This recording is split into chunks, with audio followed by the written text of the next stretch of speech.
लेकिन भैया यदि 14 वर्ष से एक दिन भी ज्यादा हुआ ना और आप नहीं आए तो आपके इस भरत के घट में प्राण नहीं बचेंगे, आपका ये भरत अपने प्राणों को त्याग देगा।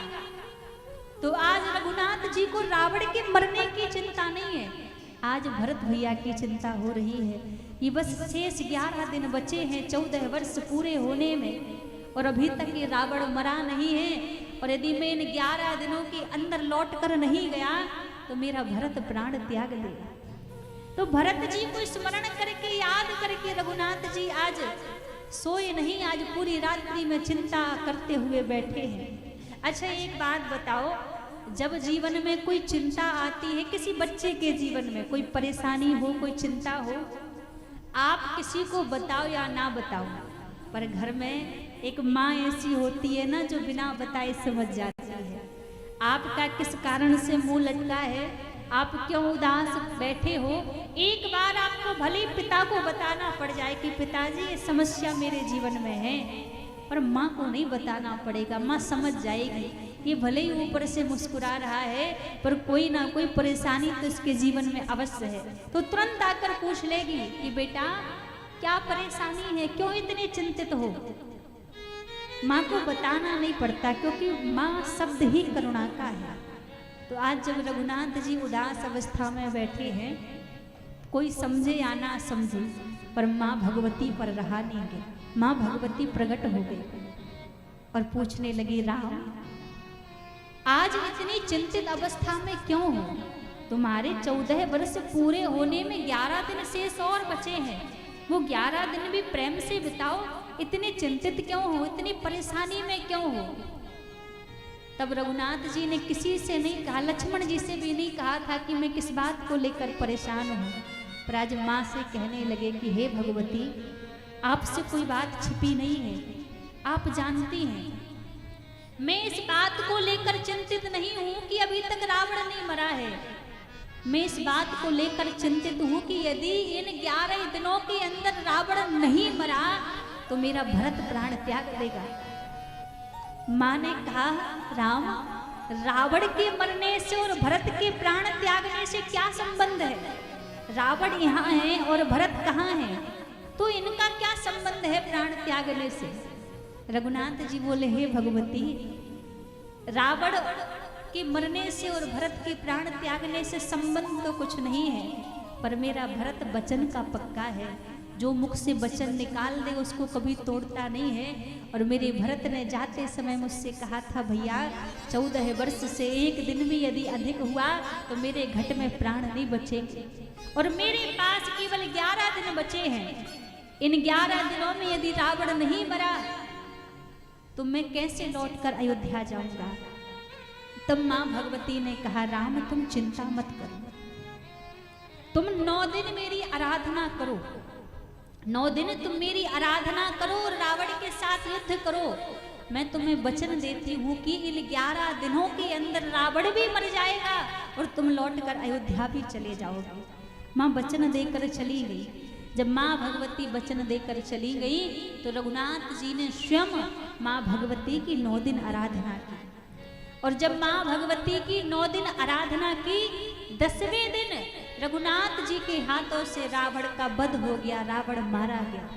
और जब रावण मारा गया तब 11वें दिन पुष्पक विमान में विराजित होकर रघुनाथ जी लौटकर अयोध्या पहुंचे। तो देवी भागवत कथा में वर्णन है, इसीलिए शारदीय नवरात्रि मनाए जाते हैं कि स्वयं रघुनाथ जी ने भी 9 दिन माँ भगवती की आराधना की थी। और जब माँ भगवती ने सांत्वना दिया तब रावण का वध किया रघुनाथ जी ने, और रावण को मारकर उन 11 दिनों के अंदर ही अयोध्या वापस लौट कर गए। इसीलिए ये नवरात्रि बड़े धूमधाम से मनाए जाते हैं महाराज। 9 दिनों में जगह जगह माँ की आराधना होती है। नर नारी जीव जंतुओं का तो छोड़ो, देवी देवता भी इन 9 दिनों में माँ भगवती की आराधना करते हैं। तो बड़े विशेष ये नवरात्रि का समय कहा है कि जितना भी हो सके मन से, वचन से, कर्म से माँ की आराधना करो, माँ का पूजन इत्यादि करो। लेकिन एक बात कहें, कई लोग पूजन तो करते हैं माँ भगवती का, आराधना भी करते हैं, कई स्थान ऐसे देखने को मिलते हैं कि पूरा गांव का गांव, पूरा नगर का नगर, नवरात्रि के 9 दिन में उस नगर में, उस गांव में लहसुन प्याज भी नहीं बनेगा, लहसुन प्याज का छोक भी नहीं लगेगा। क्यों पूछो तो कहेंगे मेरा नवरात्रि चल रही है, इसलिए 9 दिन के लिए लहसुन प्याज सबका त्याग कर रखा है। 9 दिन तो खूब धर्म कर्म कर लिए, और जैसे दशहरा हुआ नहीं, जैसे रावण को जलाया नहीं, तो महाराज उस क्षेत्र में, उस नगर में वो छोटे छोटे जीव जंतु कम पड़ जाते हैं उनके पेट को भरने के लिए। ऐसे ऐसे भी धर्म हो रहे हैं संसार में, लेकिन ये धर्म कहीं लगने वाला नहीं है, ना यहाँ का है ना वहाँ का है। क्योंकि माँ की आप आराधना कर रहे हैं, और माँ कभी भी नहीं चाहेगी कि उसकी संतान को मारा जाए, उसकी संतान का भक्षण किया जाए। और यही नहीं कि हम इंसान ही माँ भगवती की संतान हैं, हमें लगता है कि हम उनकी संतान है, बाकी जो जीव जंतु डोल रहे हैं वो तो सब ऐसे ही है ना। माँ भगवती की संतान तो सर्वस्व है। एक छोटी सी चींटी है ना, उसको भी माँ उतना ही दर्जा देती है कि ये मेरी संतान है। जो माँ भगवती उन बड़े बड़े दैत्यों के ऊपर भी करुणा करने वाली है, उन राक्षसों को भी अपनी संतान कहने वाली है। माँ भगवती दैत्यों के लिए नहीं कहती कि राक्षस है, यदि राक्षस भी है ना तो माँ उसके लिए भी कह देती है कि ये भी मेरा बालक ही है, ये भी मेरा पुत्र ही है। तो विचार करो, जब उन छोटे छोटे जीव जंतुओं का भक्षण करते हो तो आपका वो 9 दिन का धर्म कर्म कहाँ लगेगा जाके, कहीं लगने वाला नहीं है। इसलिए धर्म कर्म करो, पर केवल 9 दिन अकेले के लिए नहीं कि 9 दिन तो कर लिया और 10वें दिन तो आजाद हो गए, खुले पंछी हैं, कुछ भी कर लो ना। यदि 9 दिन माँ भगवती की आराधना की है तो प्रयास करो 10वें दिन से भी सुधार जीवन में आए, 10वें दिन से जीवन में परिवर्तन आए। 9 दिन के तप का प्रभाव हमारे जीवन में दिखना चाहिए, तब नवरात्रि करना सफल है। कि 9 दिन तपस्या कर ली पर 9 दिन का प्रभाव एक क्षण भी जीवन में नहीं दिख रहा है, तो वो नवरात्रि करना, वो साधन करना, वो तप करना, वो सब व्यर्थ है। क्योंकि तप का प्रभाव जीवन में दिखता है महाराज, हमारे साधना का प्रभाव हमारे जीवन में दिखता है। और प्रभाव ना दिखे तो समझो कि हमने तप कर्म किया तो था, पर उसका फल नहीं मिला, उसका पुण्य नहीं मिला। इसलिए 9 दिन जैसे हमारे बीते वैसे ही हमारा प्रयास होना चाहिए कि जीवन भर हमारा वैसा ही बीते, तब तो माँ भगवती की कृपा होगी, तब तो माँ की करुणा होगी। देखो देवी भागवत में व्यक्ति के देह में 3 प्रकार से माँ भगवती कृपा करती है, 3 प्रकार से माँ का अंश विराजित होता है। पहला कहते हैं महाकाली के रूप में एक व्यक्ति के अंदर माँ का अंश विराजित रहता है, और दूसरा महालक्ष्मी के रूप में हमारी देह में व्यक्ति के अंदर माँ का अंश विराजित रहता है, और तीसरा माँ सरस्वती के रूप में हमारी देह में माँ भगवती का अंश विराजित होता है। हर एक प्राणी के अंदर 3 रूपों में माँ भगवती विराजित है। वैसे तो हर रूप मैया के हैं, पर 3 रूप विशेष कहे हैं। 3 रूप कैसे कहे? पहले महाकाली का जो रूप है वो शक्ति के रूप में हमारे अंदर विराजित है। आज जो हमारे अंदर बल है, आज जो हमारे अंदर ताकत है, जो शक्ति है, वो माँ का महाकाली का रूप है। और दूसरा जो महालक्ष्मी का रूप है, जो धन रुपया पैसा कमाते हैं ना, वो महालक्ष्मी का रूप है, जो हर एक व्यक्ति के जीवन में होता है। किसी के जीवन में कम है तो किसी के जीवन में ज़्यादा है, पर सबके जीवन में वो माँ का अंश विराजित है। और तीसरा माँ सरस्वती का अंश विराजित है। जो हम बुद्धि विवेक से कार्य करते हैं, जो हम वाणी से बोलते हैं, जो वाणी से बोलने का सामर्थ्य माँ हमें प्रदान करती हैं, वो सरस्वती के रूप में माँ भगवती हमारे अंदर विराजित होकर हमें बोलने का सामर्थ्य प्रदान करती हैं।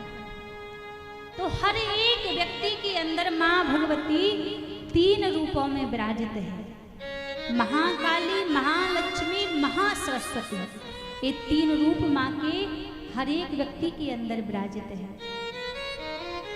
तो महाराज यहाँ पर नवरात्रि क्यों मनाई जाती है, श्रवण कराया।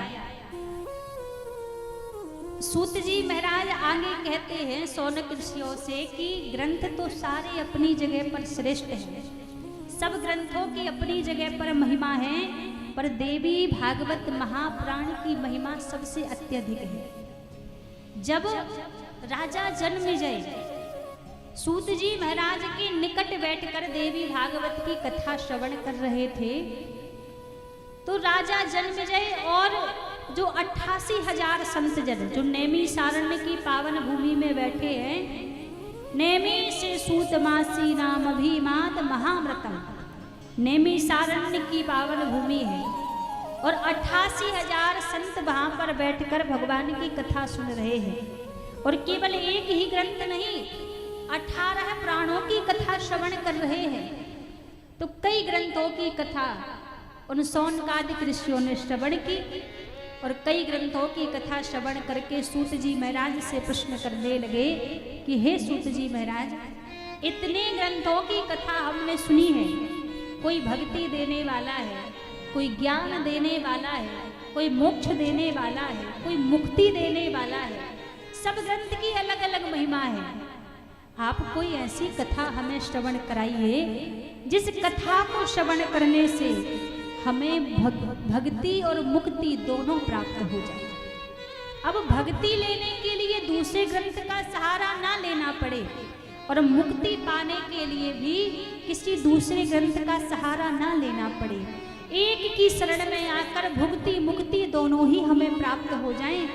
आप कोई ऐसी कथा हमें श्रवण कराइए। सूत जी महाराज कहने लगे, आपने कथाएं तो कई सुनी हैं, निरंतर आप कथा को श्रवण करते आ रहे हैं, लेकिन इन 18 प्राणों में केवल मात्र एक ऐसा ग्रंथ है, एक ऐसा प्राण है जो भुक्ति और मुक्ति दोनों प्रदान करने वाला है। कहा वो कौन सा पुराण है? कहा वो श्रीमद् देवी भागवत महापुराण है। जो देवी भागवत महापुराण की शरण में जाता है तो उसको भुक्ति और मुक्ति दोनों सहज में मिल जाती है। भुक्ति का अर्थ जानते हैं? भुक्ति का अर्थ होता है जो संसार के सुख है। भक्ति अलग है, भुक्ति अलग है। भक्ति तो वो है जो हम भगवान का नाम जप करते हैं, भगवान से प्रेम करते हैं, उनकी आराधना करते हैं, ये तो भक्ति होता है। लेकिन जो भुक्ति होता है, भुक्ति जो संसार के जितने भी सुख हैं, भुक्ति अर्थात जो स्वर्ग के देवी देवताओं को प्राप्त होती है। स्वर्ग में सारे सुख सहज में मिल जाते हैं। किसी सुख के लिए स्वर्ग में जाने के बाद कोई कामना नहीं करनी पड़ती, सारे सुख मिलते हैं। तो संसार में जितने भी लोग हैं, इनको भुक्ति भी चाहिए और अंत में मुक्ति भी चाहिए। तो कोई ऐसा ग्रंथ आप बताइए जिससे भुक्ति भी मिले और मुक्ति भी मिले। तो सूत जी महाराज ने कहा कि ऐसा ग्रंथ तो केवल मात्र देवी भागवत महापुराण है, जो संसार के सुख भी दे सकता है। जब तक आप जीवित हैं, जब तक आप इस संसार में रहेंगे और देवी भागवत की शरण में आप रहे, तो आपको संसार के सुख भी मिलेंगे, संसार के वैभव भी मिलेंगे, पुत्र पत्नी इत्यादि संसार में जितने भी भोग विलास हैं वो सब आपको यहाँ पर मिलेंगे।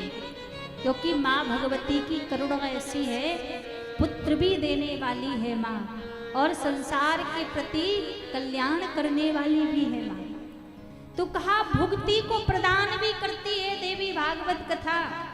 और अंत में यदि माँ की शरण में बैठे बैठे ही कोई प्राण त्याग दे तो अंत में माँ भगवती मुक्ति भी प्रदान करने वाली है, उसको मुक्ति भी देती है।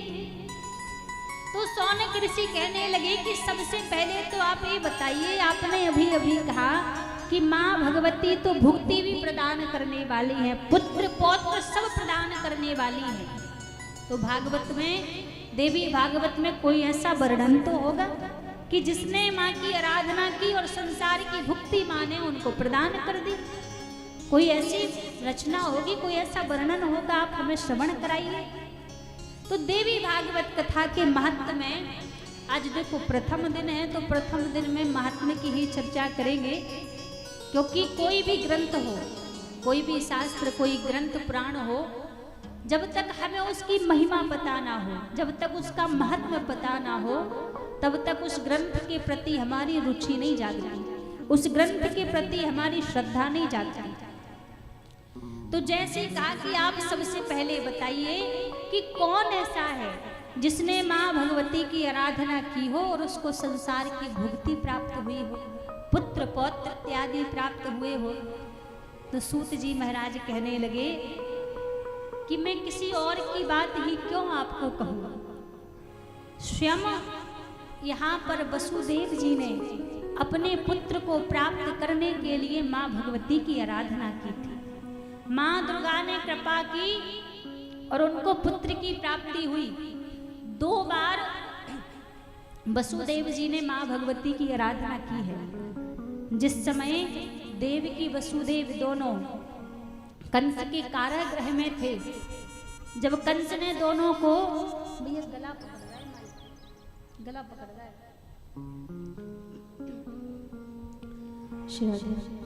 जब महाराज देवकी और वसुदेव कंस के कारागृह में थे, तो उस समय देवकी ने और वसुदेव जी ने दोनों ने माँ भगवती की आराधना की थी।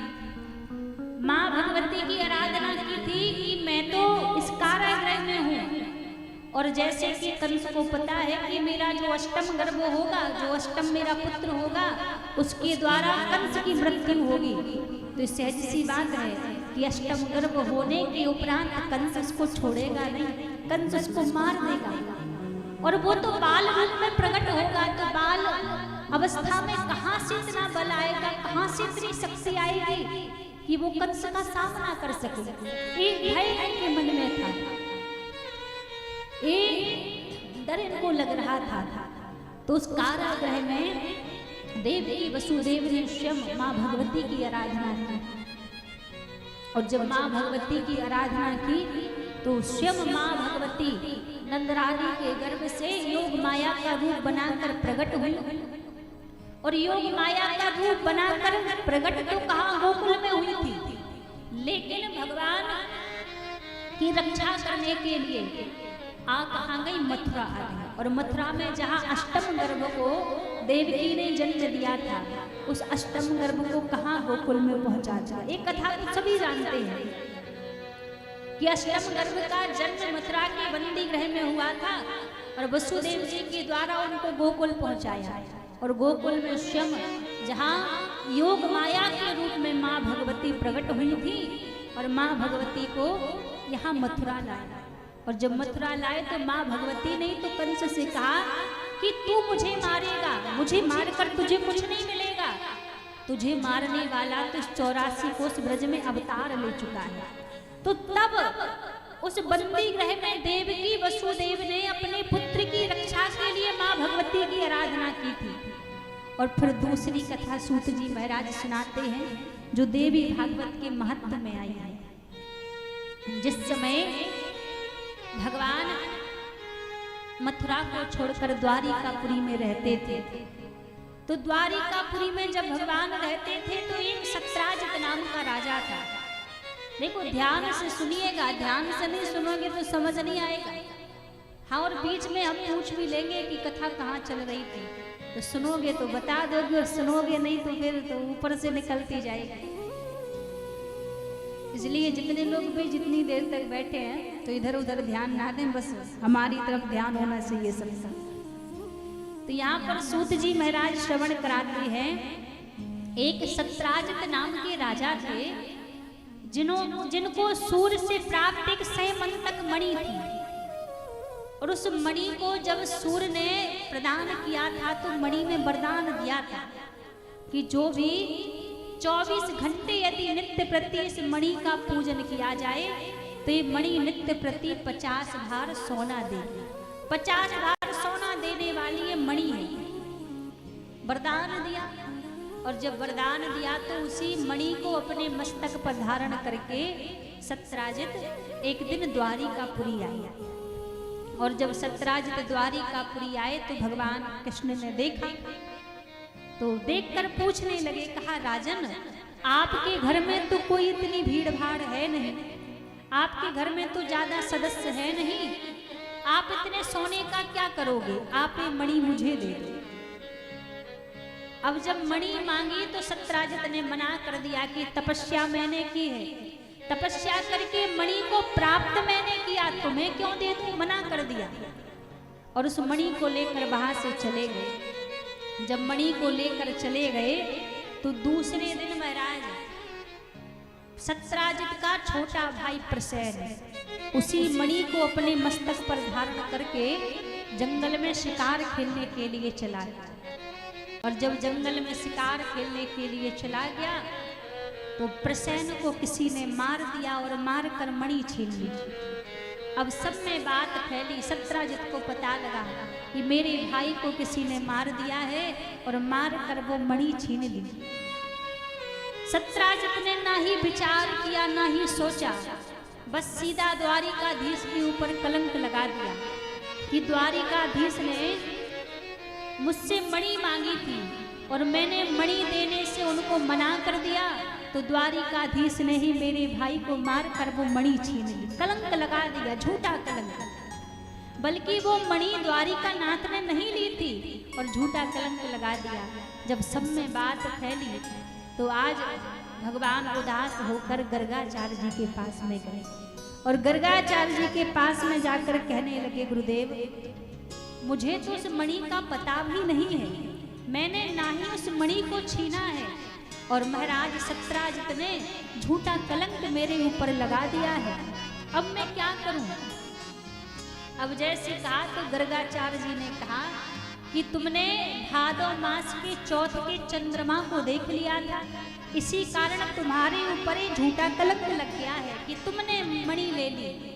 अब यदि इस मणि इस कलंक को मिटाना चाहते हो तो उसी वन में जाओ जिस वन में प्रसेन गया था और अपने ऊपर लगा ये जो कलंक है इसको मिटाने का प्रयास करो। जैसे कहा तो आज किसी भी सैनिक को नहीं लिया भगवान ने अपने साथ और अकेले उसी वन में चले गए जहां प्रसेन गया था। अब जैसे गए तो क्या देखा कि प्रसेन मरा पड़ा है, लेकिन वहां पर मणि नहीं है, मणि दिखाई नहीं दी।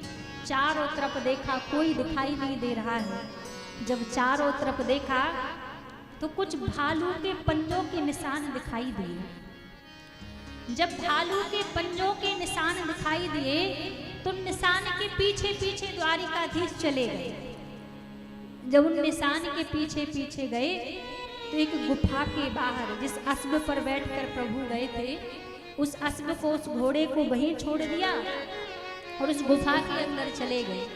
जब उस गुफा के अंदर चले गए तो देखा कि एक कन्या उस मणि के साथ खेल रही थी। तो भगवान जाकर उस मणि को छीनने लगे तो उस गुफा में से अंदर से एक भयंकर भालू आया और आकर द्वारिकाधीश के साथ युद्ध करने लगा। अब 1-2 दिन तक तो वो अश्व गुफा के बाहर खड़ा रहा, वो घोड़ा बाहर खड़ा रहा। जब धीरे धीरे कई दिन बीत गए, 18 दिन व्यतीत हो गए और 18 दिनों के बाद भी द्वारिकाधीश उस गुफा में से बाहर नहीं आए। तो जो वो अश्व था वो खाली ही लौटकर द्वारिकापुरी चला गया। जब वो अश्व द्वारिकापुरी पहुंचा तो आज इस द्वारिकापुरी में वसुदेव जी बड़े चिंतित हैं। 18 दिन बीत चुके हैं, ये अश्व भी लौट कर आ गया पर मेरे पुत्र का कुछ पता नहीं है कि मेरा पुत्र कहाँ गया है। कहीं किसी ने मेरे पुत्र को मार तो नहीं दिया, मेरा पुत्र कहाँ गया अभी तक इस बात का कोई पता नहीं है। और जब महाराज इस बात का कोई पता नहीं लगा तो आज वसुदेव जी बड़े उदास हुए और उदास होकर आज माँ भगवती की आराधना करने लगे। और जब माँ भगवती की आराधना करने लगे तो पहले जब गर्भ में थे भगवान, जब एक बार माँ भगवती की आराधना की थी और आज दूसरी बार जब 18 दिन में भी भगवान लौट कर नहीं आए तो वसुदेव जी माँ भगवती की आराधना करने लगे। और यहाँ आराधना करने के लिए वसुदेव जी बैठे और वहाँ द्वारिकाधीश उस गुफा में जामवंत जी रहा करते थे। तो जामवंत जी के साथ युद्ध करके, युद्ध में उनको परास्त करके और जामवती की कन्या जामवंत जी की कन्या जामवती के साथ विवाह करके लौटकर द्वारिकापुरी आ गया। द्वारिकापुरी वापस लौट आए। तो यहाँ सूत जी महाराज कहते हैं कि स्वयं वसुदेव जी ने भगवान को वापस प्राप्त करने के लिए, अपने पुत्र को प्राप्त करने के लिए माँ भगवती की आराधना की। तो पुत्र तो वापस मिला, लेकिन पौत्र को प्रदान करने वाली बहू भी साथ में मिली, क्योंकि जामवती जी को लेकर आए थे। तो जामवती जी को लेकर आए थे तो भैया पौत्र, नाती पोता तो बहू के द्वारा ही मिलते हैं। तो कहा पौत्र को भी प्रदान करने वाली बहू भी साथ में उनको मिली जब माँ भगवती की उन्होंने आराधना की। तो जो माँ भगवती की आराधना करता है वो मन से करे या वैसे ही करे, माँ भगवती उनके ऊपर अनुग्रह करती हैं, उनके ऊपर कृपा करने वाली है। तो भुक्ति और मुक्ति दोनों ही प्रदान करने वाली है माँ भगवती। तो वैसे तो जीवन पर्यंत में कभी भी माँ की आराधना की जाए माँ कृपा करती हैं, लेकिन नवरात्रि के दिनों में 9 दिनों में जो माँ की आराधना करता है, जो भी माँ से वो मांगता है, जो भी मन में इच्छा रखता है, माँ भगवती उसको प्रदान कर देती है। विचार नहीं करती, बस प्रदान कर देती है। ऐसे माँ भगवती की करुणा है महाराज, जो भी शरण में आ जाए माँ उनको सब कुछ प्रदान कर देने वाली है।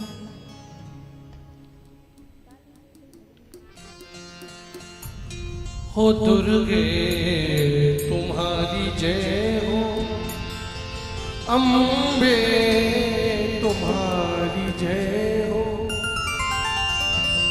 दुर्गे तुम्हारी जय हो, अम्बे तुम्हारी जय हो, दुर्गे तुम्हारी जय हो, अम्बे तुम्हारी जय हो, नवरूप धारती माँ, नवरूप धारती माँ, महागौर तेरी जय हो, अम्बे तुम्हारी जय हो, दुर्गे तुम्हारी जय हो, नवरूप धारती माँ, महागौर तेरी जय हो, नवरूप धारती महागौर तेरी जय हो, अम्बे तुम्हारी जय हो, दुर्गे तुम्हारी जय हो। एक बार दोनों हाथ उठाइए, मीठी मीठी ताली बजाकर महामाई का स्मरण करिए।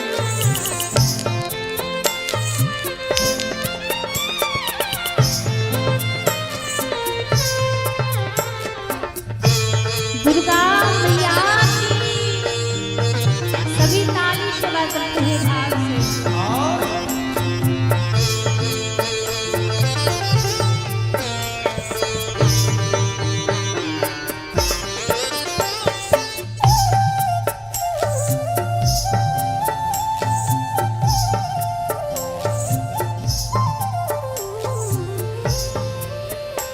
ब्रह्मांड धारती हो, दुखियों को तारती हो, ब्रह्मांड धारती हो, दुखियों को तारती हो, ब्रह्मांड धारती हो, दुखियों को तारती हो, ब्रह्मांड धारती हो, दुखियों को तारती हो, प्रभुवर की स्वामिनी माँ, प्रभुवर की स्वामिनी माँ, ब्रह्मांड तेरी जय हो, ब्रह्मांड धारती माँ, दुर्गे तुम्हारी जय हो, दुर्गे तुम्हारी जय हो, अम्बे तुम्हारी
शारदे तुम्ही हो भक्ति, शारदे तुम्ही हो भक्ति, शक्ति तुम्हारी जय हो दुर्गे तुम्हारी जय हो, अम्बे तुम्हारी जय हो।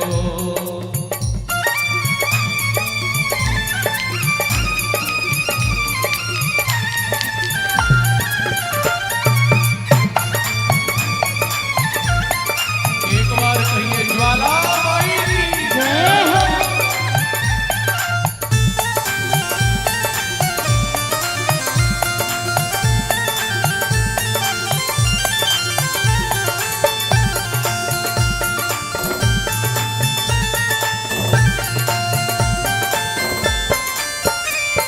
सावित्री गायत्री हो, माँ तुम ही भारती हो, सावित्री गायत्री हो, भारती हो, सावित्री गायत्री हो, माँ तुम ही भारती हो, सावित्री गायत्री हो, माँ तुम ही भारती हो,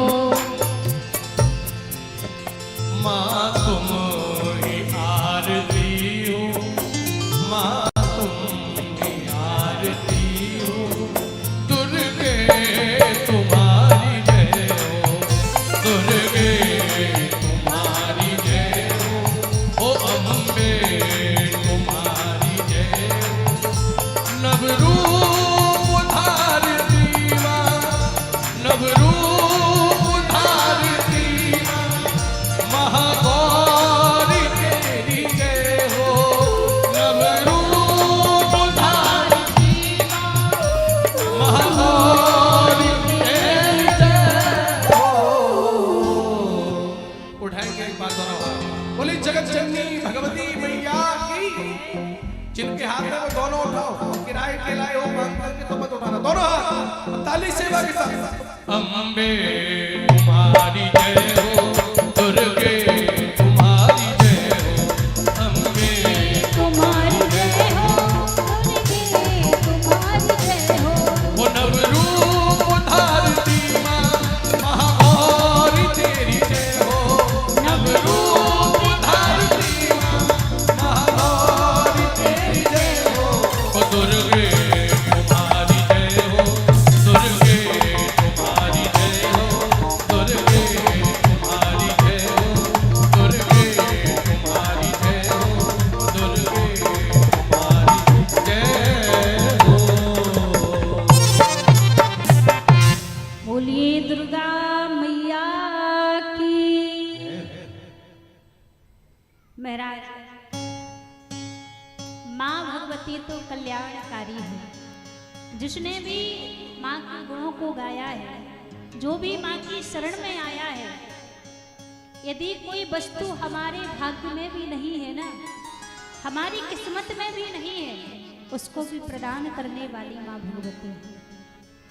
आज वसुदेव जी ने जब माँ भगवती का गुणगान किया, तो माँ भगवती का गुणगान करके माँ की जय जयकार करने लगे कि एक बार ना सही आपने 2 बार मेरा पुत्र मुझे लौटाया है, मेरे पुत्र की आपने रक्षा की है।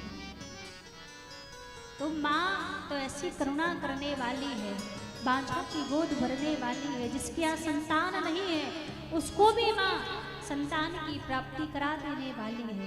ऐसी माँ माँ भगवती की गुणानुवादों को गाने का, सुनने का ये सौभाग्य हम सभी को यहाँ मिला है।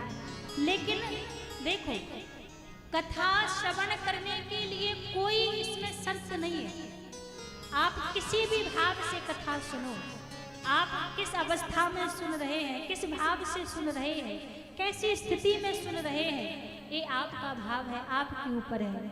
लेकिन माँ की कथा सुनने के लिए बस केवल एक शर्त है, एक छोटी सी शर्त है। वो शर्त कौन सी है कि पूर्ण भाव से आप माँ के चरणों में समर्पित होकर कथा को सुनो। जब पूर्ण भाव से समर्पित होकर माँ के चरणों में बैठोगे, कथा को सुनोगे ना, जो भी मन में कामना हो, जो भी मन में इच्छा हो, सब कुछ प्रदान करने वाली है माँ भगवती। भुक्ति मुक्ति सब कुछ देने वाली है। लेकिन बस बात इतनी है, पूर्णतः समर्पित होकर माँ के बनकर बैठो। अब ऐसा नहीं है, कथा में हजारों लोग आते हैं, हजारों लाखों की भीड़ होती है, हजारों लोग कथा में बैठते हैं, पर उन हजारों लाखों में से गिने चुने 2-4 ऐसे होते हैं जिनके ऊपर माँ अनुग्रह करती है, माँ कृपा करती है, सबके ऊपर नहीं करती। क्यों? कोई अपने पद में भरा हुआ बैठा हुआ है, अरे मैं तो इतना पदवान हूँ, मैं तो इतना श्रेष्ठ हूँ, तो कोई पद के मद में बैठा है, कोई स्वरूप के मद में बैठा है, कोई ज्ञान के मद में बैठा है कि मैं तो इतना बड़ा ज्ञानी हूँ, मुझे तो सब आता है, मैं तो सब जानता हूँ। तो कोई ज्ञान के मद में बैठा है, कोई अपनी तपस्या के मद में बैठा है कि अरे मैं तो 9 दिन माँ की आराधना कर रहा हूँ, इतना बड़ा तपस्वी हूँ। तो ये किसी भी चीज का मद हृदय में नहीं होना चाहिए। किसी चीज से भर के बैठोगे ना तो आप यहाँ से कुछ भी लेकर नहीं जाओगे। ये हम पहले ही आपसे कह देते हैं, आप किसी भी चीज के पद के मद के धन के स्वभाव के स्वरूप के किसी भी चीज के अभिमान को लेकर यदि यहाँ पर बैठोगे ना, खाली हाथ यहाँ तक आओगे और कपड़े झाड़ते हुए खाली हाथ ही चले जाओगे। 9 दिन में भी कुछ नहीं मिलेगा यहाँ से। क्योंकि आपने देखा हो किसी घड़े में यदि हमें जल भरना है और वो घड़ा यदि पहले से पूरा लथपथ भरा हुआ है, अब ऊपर से आप उसमें दूसरा जल डालोगे तो क्या वो जल उसमें भरेगा? नहीं भरेगा, क्योंकि वो तो पहले से भरा हुआ है। स्पर्श करके नीचे सारा जल फैल जाएगा। यदि आपको उस घड़े में दोबारा नया जल भरना है तो जो जल उसमें भरा है ना, पहले उसको खाली करना पड़ेगा, तब आप उसमें जो जल आप भरना चाहो तब वो जल उसमें भरेगा। उसी प्रकार ये जो मन रूपी घड़ा है ना, जब तक इसको भर कर यहाँ पर बैठोगे ना, कुछ भी हम यहाँ से आपको सुना दें, कुछ भी हम आपको यहाँ से बता दें, वो अंदर जाने वाला नहीं है। ऊपर से इधर से सुनोगे, उधर से निकल जाएगा। यदि खाली होकर यहाँ पर बैठोगे तो हम ये नहीं कहते कि हमारे अंदर कोई ज्ञान है तो हम आपको कुछ प्रदान करेंगे। ये बात हम पहले ही कह दें, हम ना ही कोई साधु है, ना ही कोई संत है, ना ही कोई बहुत बड़े ज्ञानी है। जैसे आपके घर के छोटे छोटे बच्चे हैं ना, आपके बेटे हैं, आपकी बेटियां हैं, वैसे हम हैं। कुछ अलग से हमारे अंदर कोई इतना ज्ञान नहीं है, कोई साधु संत बैरागी नहीं है हम, कि जो कोई वस्तु हम यहाँ से फूकेंगे और सीधा आपको मिल जाएगा ना। जैसे आपके बच्चे हैं वैसे हम हैं, बस यहाँ पर बैठे हैं तो एक भरोसे के साथ बैठे हैं। भरोसे के किसके? उस माँ के गुणगानों को गा रहे हैं ना, तो उसके भरोसे पर बैठे हैं। हमारे अंदर वो सामर्थ्य नहीं है कि हम कुछ आपको सुना सकें या कुछ हम बोल कर कह सकें, लेकिन एक भरोसा है, इस वाणी से, इस हृदय से माँ भगवती जो भी बुलवाएगी ना, वो सबके कल्याण हेतु ही बुलवाएगी। एक भरोसे के साथ बस यहाँ पर बैठे हैं। तो इतना जरूर कहेंगे, यदि खाली होकर बैठोगे ना, निर्मल मन बनाकर यहाँ पर बैठोगे, तो 10वें दिन जब आप इस कथा पंडाल से जाओगे तो आपको स्वयं आपका दूसरा स्वरूप देखने के लिए मिलेगा। आप अपना स्वयं दूसरा स्वरूप यहाँ से लेकर जाओगे, इतना हम यहाँ से आपको कह सकते हैं, यदि आप हृदय से कथा को श्रवण करोगे तो। बस शर्त इतनी है, समर्पित होकर बैठ जाओ माँ के चरणों में और बिल्कुल खाली बनकर बैठ जाओ।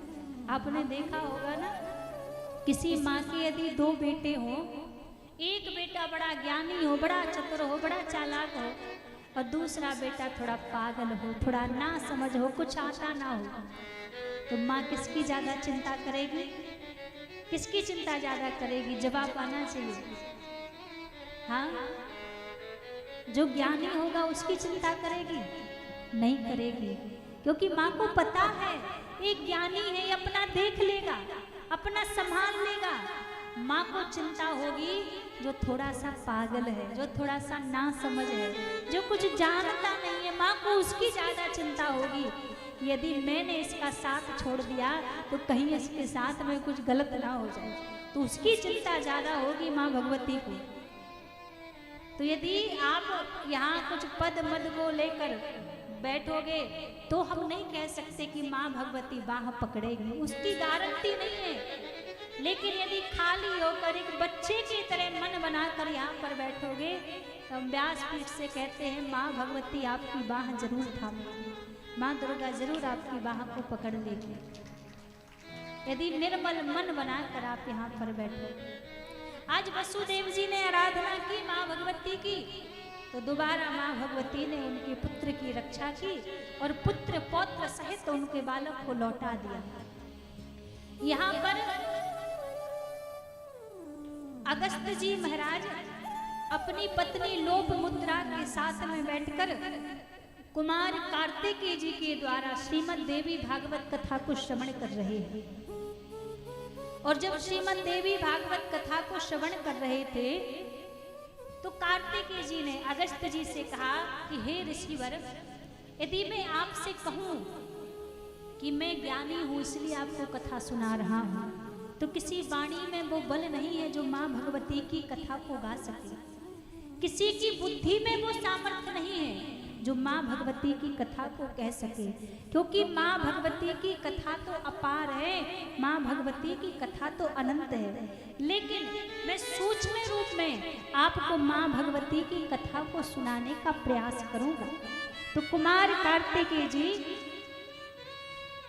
यहाँ अगस्त जी महाराज को देवी भागवत कथा श्रवण करा रहे हैं। और देवी भागवत कथा में कार्तिकेय जी ने अगस्त जी से कहा कि ऋषिवर, जैसा कि आपने सुना कि कथा सब कुछ देने वाली है, उसी प्रकार महत्व में कथा आई है। एक विवस्वान नाम के राजा थे, जो राजा बड़े धर्मात्मा थे, सब कुछ भगवान का इनके पास दिया हुआ था, लेकिन इनके यहाँ कोई संतान नहीं थी। जब विवस्वान राजा के घर में कोई संतान नहीं थी तो ये वशिष्ठ जी के निकट गए और वशिष्ठ जी से प्रार्थना करने लगे कि गुरुदेव, हमारे घर में कोई संतान नहीं है और मेरे मन में संतान की इच्छा है, संतान की कामना है। तो वशिष्ठ जी ने कहा कि आप चिंता ना करो, आप पुत्र कामेष्टि यज्ञ करवाओ। यदि पुत्र कामेष्टि यज्ञ करवाओगे तो अवश्य ही माँ कृपा करेगी और आपके घर में संतान की प्राप्ति होगी। तो विवस्वान राजा ने वशिष्ठ जी के कहने पर पुत्र कामेष्टि यज्ञ करवाया। यज्ञ पूरा हुआ। यज्ञ पूरा होने के बाद महाराज इनके घर में इनकी जो पत्नी थी वो गर्भवती हुई, लेकिन इन्होंने जो यज्ञ किया था वो पुत्र प्राप्ति हेतु यज्ञ किया था कि पुत्र हो जाए। लेकिन इनके घर में जब इनकी रानी के द्वारा एक गर्भस्थ शिशु ने जन्म लिया तो वो पुत्र ने नहीं, एक कन्या ने जन्म लिया। और जब कन्या ने जन्म लिया तो राजा विवस्वान वशिष्ठ जी से कहने लगे, गुरुदेव, मैंने तो पुत्र प्राप्ति हेतु ये अनुष्ठान किया था, फिर मेरे घर में कन्या ने जन्म कैसे लिया? तो वशिष्ठ जी ने कहा कि राजन, आपके मन में तो इच्छा थी कि पुत्र होना चाहिए, लेकिन आपकी जो पत्नी है उनके मन में इच्छा थी कि कन्या होनी चाहिए, तो इसलिए आपके घर में कन्या का जन्म हुआ है। राजा विवस्वान ने कहा, गुरुदेव, मेरे मन में इस बात से कोई भय नहीं है कि कन्या का जन्म हुआ हो या पुत्र का जन्म हुआ हो। मेरे लिए तो कन्या भी बराबर है और पुत्र भी बराबर है, दोनों बराबर है। लेकिन मैं एक राजा हूँ और राजा के जो राजपाट का भार है वो कन्या नहीं देख सकती, उसके लिए तो मुझे पुत्र चाहिए। और इसी कारण से मैंने अनुष्ठान कराया था और अब अनुष्ठान होने के बाद तो कन्या ने जन्म लिया, अब मैं क्या करूं? वशिष्ठ जी ने कहा, आप चिंता नहीं करो। वशिष्ठ जी ने अपनी योग माया के द्वारा जो कन्या का जन्म हुआ था राजा के घर में, तो योग माया के द्वारा उस कन्या को पुत्र में परिवर्तित कर दिया। अपनी माया से उस कन्या को पुत्र बना दिया और जब पुत्र बना दिया मंत्रों के द्वारा, तो फिर उसी बालक का नाम सदुम्न रखा था। उस बालक का नाम जब सदुम्न रखा तो सदुम्न धीरे धीरे बड़े होने लगे। अब धीरे धीरे बड़े होने लगे तो शिकार करने के लिए जाने लगे, जंगल में भ्रमण करने के लिए जाने लगे।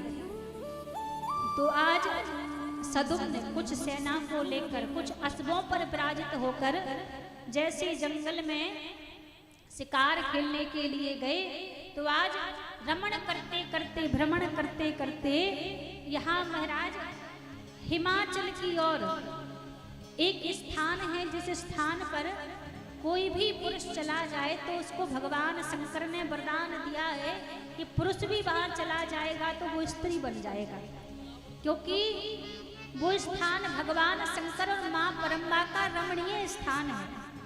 तो एक बार का समय था, भगवान शंकर और माँ भगवती वहां पर बैठे हुए थे, विराजे हुए थे। तो जब उस स्थान पर भगवान शंकर बैठे थे और माँ भगवती उनकी गोद में विराजित थी, तो उसी समय कुछ ऋषि जन वहां उस स्थान पर आ गए। जब कुछ ऋषि जन वहां पर आए तो माँ को लाज आ गई। लाज के कारण माँ ने सर झुका लिया। जब माँ ने सर झुका लिया तो भगवान शंकर समझ गए कि ऋषियों को देखकर माँ को लाज आई है, तो इसीलिए उस दिन उस स्थान को भगवान शंकर ने श्राप दिया था कि जो भी इस स्थान पर जो भी पुरुष आएगा इस स्थान में प्रवेश करते ही वो स्त्री बन जाएगा।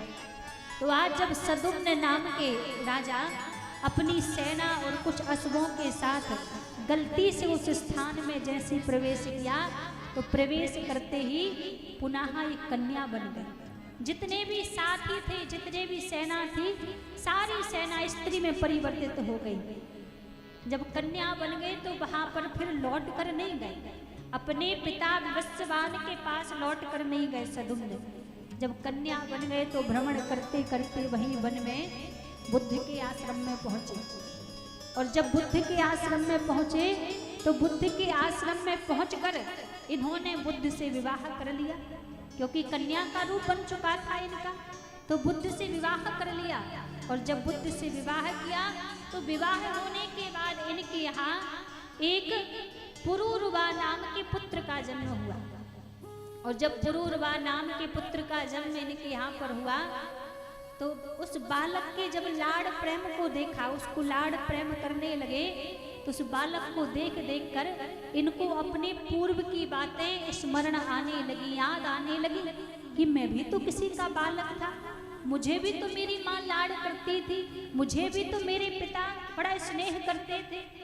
और जब वो सारी बातें इनको याद आने लगी, स्मरण आने लगी, तो वशिष्ठ जी के पास गई और वशिष्ठ जी के पास जाकर सारी बातें सुना दी। गुरुदेव, मैं तो भ्रमण करते करते एक रमणीय स्थान पर चला गया, उस स्थान पर जाते ही मैं कन्या बन गया, लेकिन अब मुझे सारी बातें याद आ चुकी है कि मैं विवस्वान राजा का पुत्र हूँ। अब मैं राज्य में वापस लौट कर तो नहीं जा सकता, क्योंकि मेरा कन्या का रूप है। अब आप कोई उपाय बताइए, मैं क्या करूँ। वशिष्ठ जी ने कहा कि अब तो मैं कुछ नहीं कर सकता। एक बार जब तुम्हारा जन्म हुआ था तब तुम कन्या बन के ही जन्म लिए थे, तब मैंने तुम्हें पुत्र में परिवर्तित कर दिया। अब मैं कुछ नहीं कर सकता। अब तो तुम कैलाश पर्वत पर जाओ और भगवान शंकर की आराधना करो। जब सदुम्न कैलाश पर्वत पर गए, भगवान शंकर से प्रार्थना करने लगे, क्योंकि उस स्थान को भगवान शंकर का ही श्राप था। तो जब वहां जाकर प्रार्थना करने लगे तो भगवान शंकर ने कहा, ये तो नहीं हो सकता कि तुम हमेशा के लिए पुत्र बन जाओ, लेकिन आपने इतनी आराधना की है तो इतना मैं कर सकता हूँ कि आप 1 माह के लिए कन्या बनोगे, 1 माह के लिए आप पुत्र बन जाओगे, इतना मैं कर सकता हूँ। तो सदुम्न बोले, भगवान इतने में भी काम नहीं चलेगा, क्योंकि यदि मैं राजपाट चलाऊंगा तो 1 महीने तो मैं पुत्र बनकर राज को चला लूंगा, और दूसरे महीने उस राजपाट को कौन संभालेगा। तो इसमें भी काम नहीं चल सकता, कोई दूसरा उपाय बताओ। भगवान शंकर बोले सदुम्न से, इसमें मैं तो कुछ नहीं कर सकता। माँ भगवती को प्रसन्न करने के लिए मैंने उस स्थान को श्राप दिया था कि जो भी यहाँ पर आएगा वो स्त्री में परिवर्तित हो जाएगा। अब तो तुम्हारे ऊपर यदि कोई कृपा कर सकता है तो केवल मात्र माँ भगवती ही कृपा कर सकती है। अब तो आप माँ भगवती की शरण में जाइए। और जैसे ही भगवान शंकर ने कहा कि माँ भगवती की शरण में जाइए, आज यहाँ पर पुनः नवरात्रि का पावन अवसर चल रहा था। सदुम्न कैलाश पर्वत के निकट ही बैठकर माँ भगवती की आराधना करने लगे। और जब माँ भगवती की आराधना करने लगे, माँ भगवती प्रसन्न हुई और प्रसन्न होकर प्रकट हुई तो सदुम्न कहने लगे, हे माँ, मेरे मन में एक ही इच्छा है कि मेरे पिता ने पुत्र कामेष्टि यज्ञ करके मुझे प्राप्त किया था ताकि उनका राजपाट आगे चल सके। अब मैं तो कन्या के रूप में परिवर्तित हो चुका हूँ, तो आप कृपा कीजिए कि मेरे पिता के राजपाट को मैं कैसे संभालूंगा, मुझे पुनः से आप पुत्र बना दीजिए। और जब माँ की आराधना की तो आज माँ भगवती प्रसन्न हो गई और पुनः से सदुम्न को महाराज पुत्र बना दिया, बालक बना दिया। और जब पुनः से सदुम्न को माँ भगवती ने बालक बना दिया, आज सदुम्न लौट कर आए वापस अपने राज्य में। कई वर्षों बाद जब लौट कर आए तो राजा विवस्वान ने अपने पुत्र को सन्मुख देखा तो सन्मुख देखकर प्रसन्न हो गए कि आज माँ की कृपा के कारण पुनः मुझे अपने पुत्र की प्राप्ति हुई। तो कार्तिकेय जी कहने लगे अगस्त्य जी से कि ऋषिवर, ये तो मैंने संक्षिप्त में आपको श्रीमद् देवी भागवत कथा का कुछ महत्व श्रवण कराया है कि जो भी इस कथा की शरण में जाता है, जो भी इस कथा को श्रवण करता है और माँ भगवती से जो भी वो कामना करता है, माँ भगवती पूर्ण करने वाली है। वो वस्तु या वो चीज हमारे भाग्य में हो या बिल्कुल ना हो, लेकिन यदि माँ भगवती के चरणों में जाकर मांगी जाए ना तो माँ उसको भी प्रदान कर देती है। और आज प्रथम नवरात्रा है, माँ शैलपुत्री का दिन है। और शैलपुत्री का रूप जो माँ ने कन्या का रूप बनाया, राजा हिमाचल के घर में माँ भगवती ने जन्म लिया और एक कन्या का रूप बनाकर मैना महारानी की तप आराधना को देखकर माँ भगवती शैलपुत्री के रूप में शैल जाके घर प्रकट हुई तो माँ भगवती शैलपुत्री कहलाई। तो आज माँ का प्रथम रूप, आज प्रथम नवरात्रा था। और आज कथा प्रारंभ होने में भी थोड़ा समय लगा क्योंकि प्रथम दिन में तो व्यवस्थाओं में ही समय लग जाता है। अब कल से जो कथा का समय रहेगा वो हमारी समिति के द्वारा यदि बता दिया जाए तो हम यहीं से बता देंगे सबको। 7:30 से रहेगा या 7 या 7-8 से जो भी समय रहेगा। तो कल से जो कथा का समय होगा 3 घंटे खूब हम बड़े भाव से माँ भगवती की पावन कथाओं को हम कल श्रवण करेंगे और बड़ी सुंदर सुंदर माँ भगवती की स्वरूपों का, झांकियों का आनंद लेते हुए भी कल से हम नित्य प्रति माँ भगवती की पावन देवी भागवत की कथा को सुनेंगे, श्रवण करेंगे। आज प्रथम दिन था और आज महात्म्य की चर्चा हम आप सभी को करनी थी देवी भागवत कथा की। कल से जैसे माँ की कृपा रही, जैसा माँ का अनुग्रह रहा, उस प्रकार से माँ की पावन चरित्रों को सुनेंगे, कथा को श्रवण करेंगे। और हम भी प्रयास करेंगे कि मूल कथा को लेकर ही चले, आप सभी को मूल कथा ही श्रवण करने का सौभाग्य मिले। इधर उधर की बातें तो होती रहती हैं, नवरात्रि का समय है तो जितना हो मूल कथा श्रवण करने के लिए मिले उतना अच्छा है। तो माँ भगवती की जैसी कृपा रही तो समय आपको बता दिया जाएगा। तो कल से पुनः सभी उसी समय पर पधारेंगे और माँ भगवती की पावन कथाओं को श्रवण करके सभी आनंद लेंगे। अभी थोड़ी देर सभी मैया के पावन नामों में झूमते हुए गाते हुए फिर आज की कथा की आरती की ओर चलेंगे। कल से लेकर 3 घंटे कथा होगी, जो समय बता दिया जाएगा। आज क्या है, कुछ लोग तो हमारे कल आ गए थे और हमारे 1-2 भैया लोग तो आज ही आए हैं और सीधा मंच पे ही आ गए हैं। तो 2 दिन से सफ़र करते हुए अभी चाय पी कर ही सीधा आ गए, कुछ खाया पिया भी नहीं है। तो आज थोड़ा सा इसलिए आज समय कम लिया है। कल से लेकर जैसी माँ की कृपा रही वैसे सभी कथा को सुनेंगे। थोड़ी देर के लिए सभी अपने स्थान पर खड़े हो जाएं और सभी माँ के नामों में झूमेंगे, आनंद लेंगे।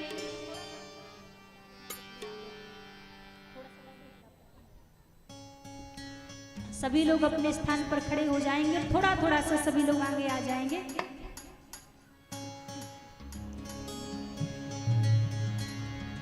बोलिए दुर्गा मैया की। अच्छा, आज देखो पहला ही दिन है और वैसे तो सभी लोग माँ की आराधना कर रहे होंगे 9 दिन में। 9 दिन में किसी किसी का व्रत भी होगा, कोई वैसे ही माँ की आराधना कर रहे होंगे।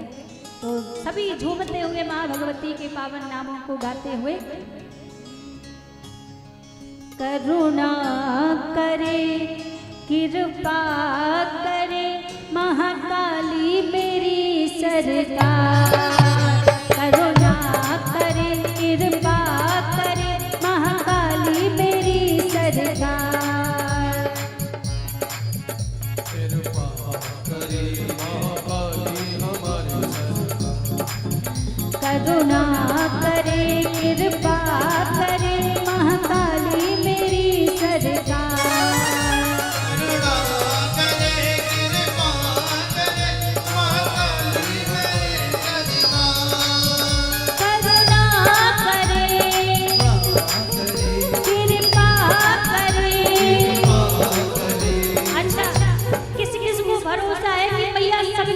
करुणा करती है, सबके ऊपर कृपा करती है।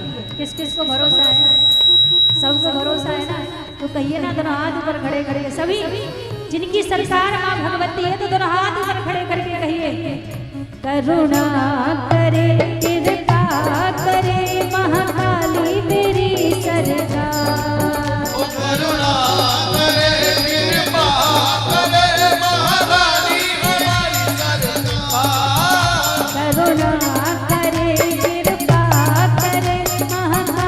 हमारी सरकार, करुणा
दुर्गा मैया की।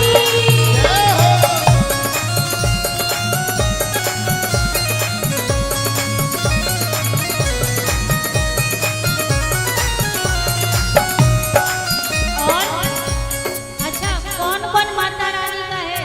माता रानी का कौन कौन है? बस 2-4 लोग, आप लोग नहीं है? अरे दुनिया वालों से तो खूब कहते हो कि हम आपके हैं, हम आपके, हम आपके हैं। कम से कम अवसर मिला है तो आज दोनों भुजा खड़ी करके हाथ उठा के एक बार विश्वास से कह दो कि हे माँ, आज से हम आपके हैं और आप हमारी हो। दोनों हाथ ऊपर खड़े करके, ऐसे नहीं, सीधे सीधे हाथ होने से ये सबके, और दोनों हाथ ऊपर खड़े करके कहेंगे सभी। पीछे वाले भी हमारे जो दादाजी लोग हैं, आप माता रानी के नहीं हुए हैं? हम में हो गए माता रानी के, हो गए माता रानी के, हमें हो गए माता रानी के, हो गए माता रानी के, हम हाथ उठा कर कहते हैं हम हो गए माता रानी के, हाथ उठा कर कहते हैं हम हो गए माता रानी के,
के दरबार में खड़े होकर कह रहे हैं कि हम माता रानी के बन चुके हैं। यदि आज विश्वास कर लिया है तो ऐसा नहीं कि 9 दिन तो माता रानी के बनकर रहो और 10वें दिन याद ही नहीं है कहाँ माता रानी विराजी है, कहीं आप डोल रहे, ऐसा नहीं होना चाहिए। यदि 9 दिन के लिए बने हो तो हमेशा के लिए माँ भगवती के बनकर रहना, फिर दुनिया वाले अच्छा कहें या बुरा कहें, क्योंकि ऐसा नहीं है आप माता रानी के बन जाओगे तो सब आपके लिए अच्छा ही कहेंगे। 2-4 लोग अच्छा भी कहेंगे, 2-4 लोग बुरा भी कहेंगे। तो ऐसा ना हो बुरा सुनने के बाद रास्ता ही बदल लो कि अब नहीं जाना मंदिर, अब नहीं पूजा पाठ करना। कोई कुछ भी कहे, यदि एक बार कह दिया है कि हम आज से आपके हैं तो उनके ही बनकर रहना। कोई भला कहे या बुरा कहे, भला कहे या बुरा कहे, कोई भला कहे या बुरा कहे, कोई भला कहे या बुरा कहे, आज कहता हो सो कहता रहे, कहता हो तो कहता रहे। हम झूम झूम कर कहते हैं हम हो, हम झूम झूम कर कहते हैं हम हो गए राधा रानी के। हम हाथ उठा कर कहते हैं हम हो गए माता रानी के। ओ हम हाथ उठा कर कहते हैं हम हो गए माता रानी के। हम हो गए माता रानी के। हम हो गए माता रानी के। माँ वैष्णो जी महारानी के। हो गए माता रानी के। हम हाथ उठा कर कहते हैं हम हो गए माता रानी के। ओ हम हाथ उठा कर कहते हैं हम हो गए माता रानी के। ओ हम नाच नाच कर कहते हैं हम हो गए राधा रानी के। हम हाथ उठा कर कहते हैं हम हो गए माता रानी के। हम हाथ उठा कर कहते हैं हम हो गए माता रानी के।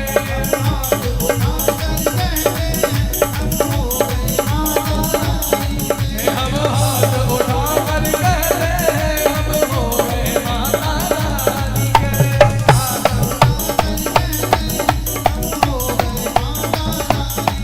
हम हाथ उठा कर कहते हैं हम हो गए माता रानी के। बोलिए दुर्गा मैया की। आइए अब सभी लोग माँ भगवती की आरती की ओर चलेंगे और कल पुनः सभी को भी समय बता दिया जाएगा हमारी समिति के द्वारा। तो समय का ध्यान रखते हुए कल पुनः सभी माँ भगवती के प्रांगण में पधारेंगे और माँ की पावन कथाओं को श्रवण करके अपने जीवन में सभी आनंद प्राप्त करेंगे और सभी पुण्य अर्जित करेंगे। तो हमारे समिति के कुछ भैया जी लोग मंच पर आ जाए आरती के लिए। समिति से हमारे जो भी भैया आ जाइए आप लोग मंच पे, आरती के लिए सभी आ जाएंगे।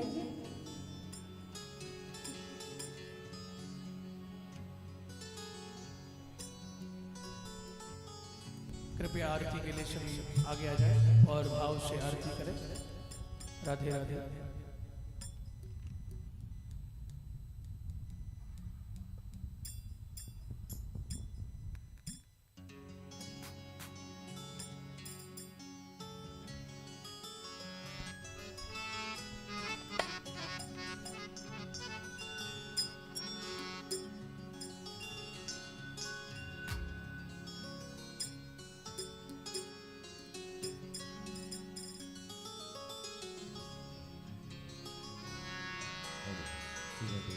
बोलिए बड़ा। ओम चंद्रमा मनसो जातजो सूर्यो जायत श्रोत्राद्वायुष प्राणस्य मुखादर्निर्जायत।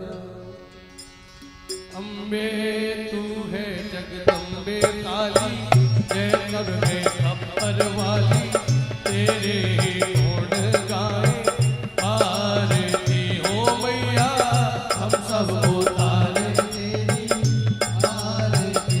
ओ अम्बे तू है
चरण शरण में पड़े तुम्हारी, ले पूजा की थाली मैया ले पूजा की थाली मैया ले पूजा की थाली।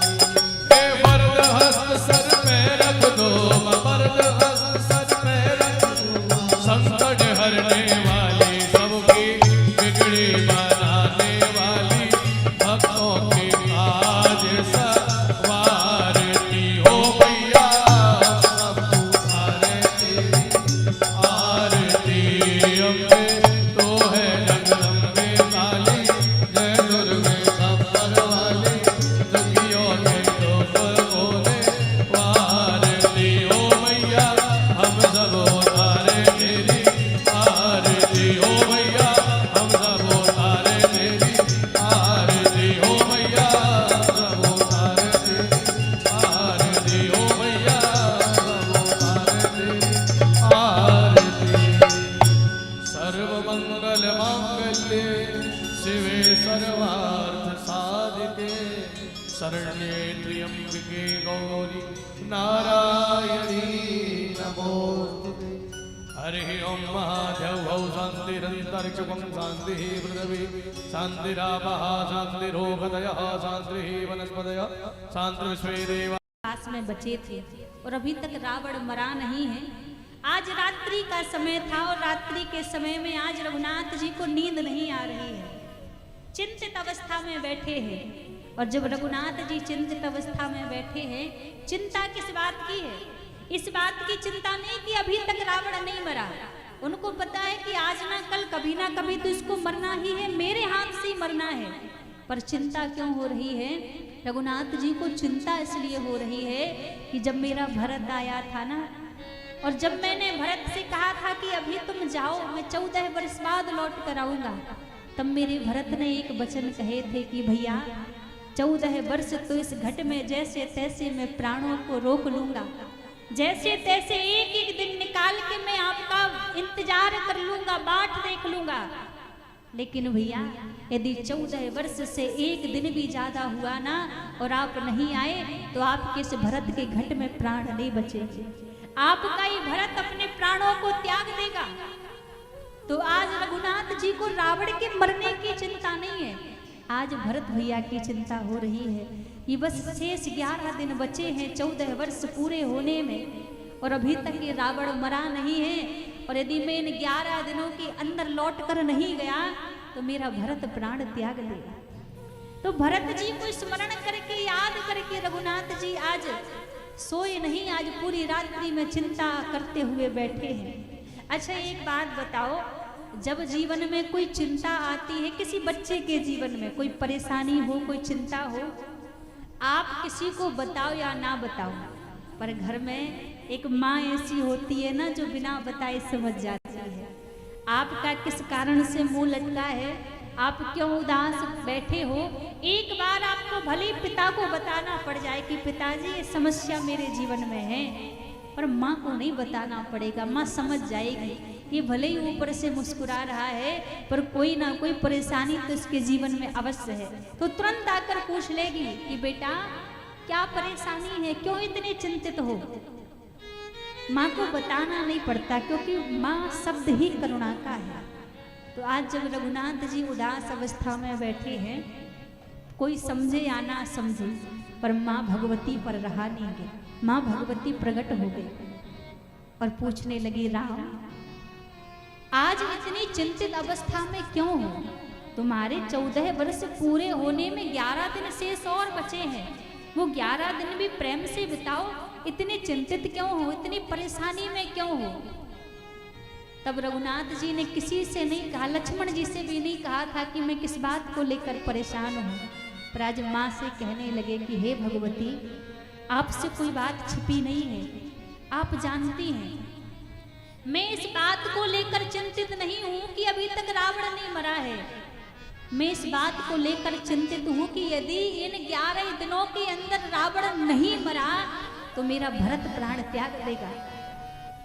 माँ ने कहा, राम रावण के मरने से और भरत के प्राण त्यागने से क्या संबंध है? रावण यहाँ है और भरत कहाँ है, तो इनका क्या संबंध है प्राण त्यागने से? रघुनाथ जी बोले, हे भगवती, रावण के मरने से और भरत के प्राण त्यागने से संबंध तो कुछ नहीं है, पर मेरा भरत वचन का पक्का है, जो मुख से वचन निकाल दे उसको कभी तोड़ता नहीं है। और मेरे भरत ने जाते समय मुझसे कहा था, भैया 14 वर्ष से एक दिन भी यदि अधिक हुआ तो मेरे घट में प्राण नहीं बचेंगे, और मेरे पास केवल 11 दिन बचे हैं। इन 11 दिनों में यदि रावण नहीं मरा तो मैं कैसे लौटकर अयोध्या जाऊंगा। तब मां भगवती ने कहा, राम तुम चिंता मत करो, तुम 9 दिन मेरी आराधना करो, 9 दिन तुम मेरी आराधना करो और रावण के साथ युद्ध करो। मैं तुम्हें वचन देती हूँ कि इन 11 दिनों के अंदर रावण भी मर जाएगा और तुम लौटकर अयोध्या भी चले जाओगे। माँ वचन देकर चली गई। जब माँ भगवती वचन देकर चली गई तो रघुनाथ जी ने स्वयं माँ भगवती की 9 दिन आराधना की। और जब माँ भगवती की 9 दिन आराधना की, 10वें दिन रघुनाथ जी के हाथों से रावण का वध हो गया, रावण मारा गया। और जब रावण मारा गया तब 11वें दिन पुष्पक विमान में विराजित होकर रघुनाथ जी लौटकर अयोध्या पहुंचे। तो देवी भागवत कथा में वर्णन है, इसीलिए शारदीय नवरात्रि मनाए जाते हैं कि स्वयं रघुनाथ जी ने भी 9 दिन माँ भगवती की आराधना की थी। और जब माँ भगवती ने सांत्वना दिया तब रावण का वध किया रघुनाथ जी ने, और रावण को मारकर उन 11 दिनों के अंदर ही अयोध्या वापस लौट कर गए। इसीलिए ये नवरात्रि बड़े धूमधाम से मनाए जाते हैं महाराज। 9 दिनों में जगह जगह माँ की आराधना होती है। नर नारी जीव जंतुओं का तो छोड़ो, देवी देवता भी इन 9 दिनों में माँ भगवती की आराधना करते हैं। तो बड़े विशेष ये नवरात्रि का समय कहा है कि जितना भी हो सके मन से, वचन से, कर्म से माँ की आराधना करो, माँ का पूजन इत्यादि करो। लेकिन एक बात कहें, कई लोग पूजन तो करते हैं माँ भगवती का, आराधना भी करते हैं। कई स्थान ऐसे देखने को मिलते हैं कि पूरा गांव का गांव, पूरा नगर का नगर नवरात्रि के 9 दिन में उस नगर में, उस गांव में लहसुन प्याज भी नहीं बनेगा, लहसुन प्याज का छोक भी नहीं लगेगा। क्यों पूछो तो कहेंगे मेरा नवरात्रि चल रही है इसलिए 9 दिन के लिए लहसुन प्याज सबका त्याग कर रखा है। 9 दिन तो खूब धर्म कर्म कर लिए, और जैसे दशहरा हुआ नहीं, जैसे रावण को जलाया नहीं, तो महाराज उस क्षेत्र में, उस नगर में वो छोटे छोटे जीव जंतु कम पड़ जाते हैं उनके पेट को भरने के लिए।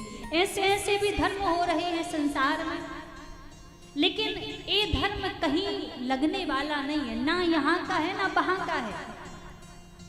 क्योंकि माँ की आप आराधना कर रहे हैं और माँ कभी भी नहीं चाहेगी कि उसकी संतान को मारा जाए, उसकी संतान का भक्षण किया जाए। और यही नहीं कि हम इंसान ही माँ भगवती की संतान हैं, हमें लगता है कि हम उनकी संतान है, बाकी जो जीव जंतु डोल रहे हैं वो तो सब ऐसे ही है ना। माँ भगवती की संतान तो सर्वस्व है। एक छोटी सी चींटी है ना, उसको भी माँ उतना ही दर्जा देती है कि ये मेरी संतान है।